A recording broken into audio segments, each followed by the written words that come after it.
Hi friends, in this one we're going to take a look at the value of the limit as x approaches 0 of the tangent inverse of 1 over x, and then we'll take a look at a potential or possible graphical interpretation so we can understand things perhaps a bit more and then delve into them a bit more deeply. So we're beginning with this. Now here what you can do is the following. You can put the limit inside, so you can write this as tangent inverse of the limit inside the parentheses as x approaches 0 of 1 over x.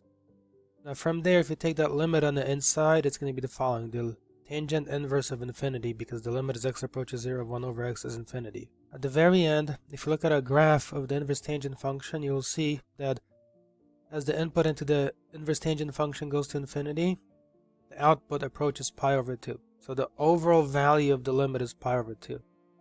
However, is there some potential or perhaps beautiful or interesting graphical interpretation to all of this? Sure, take a look. Look at these pictures here. So on the left side, what you see is a graph of 1 over x. On the horizontal axis down below, that's your x right here. And then, as you input different values of x, you produce outputs along the vertical axis here. So we'll call that u is equal to 1 over x. So x is the input, you divide it into 1, and u is the output. This other picture here represents the following. It's one part of the inverse tangent function. And notice over here I wrote tangent inverse of u, so the u now is the input into the tangent inverse function. The question is, can we somehow glue these pictures together to produce a picture that represents the entire limit taking process? Take this and turn it, and then move it this way. Now this is a little bit different already set up now. Why do you want to set it up this way? Because now the bottom picture, you see the x-axis points straight down.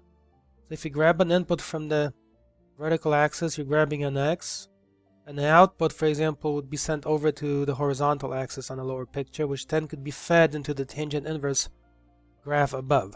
Let's make that a bit more concrete or specific. Take a look. This is an enlarged version of the previous slide. The graphs have been better arranged so that the values match.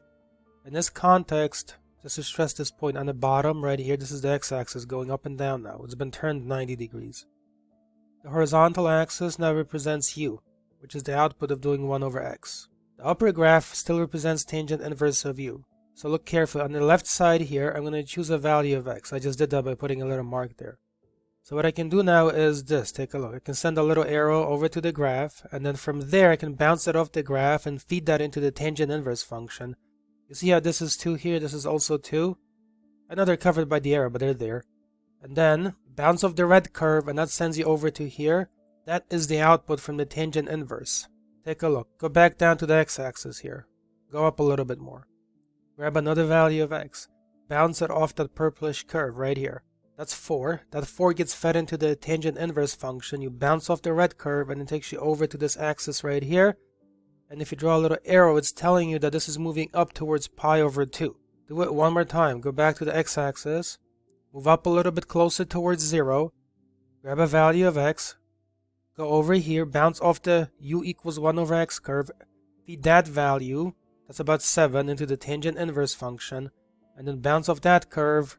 And go back to this axis right here, which is the output from the tangent inverse. And that value is about right there.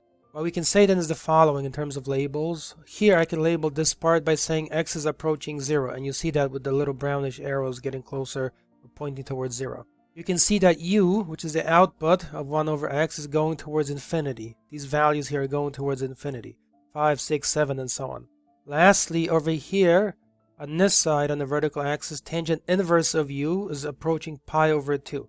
And you see that with these little arrows, you see how they're getting closer and closer to pi over 2? So this picture can be used to illustrate the whole process of taking the whole limit.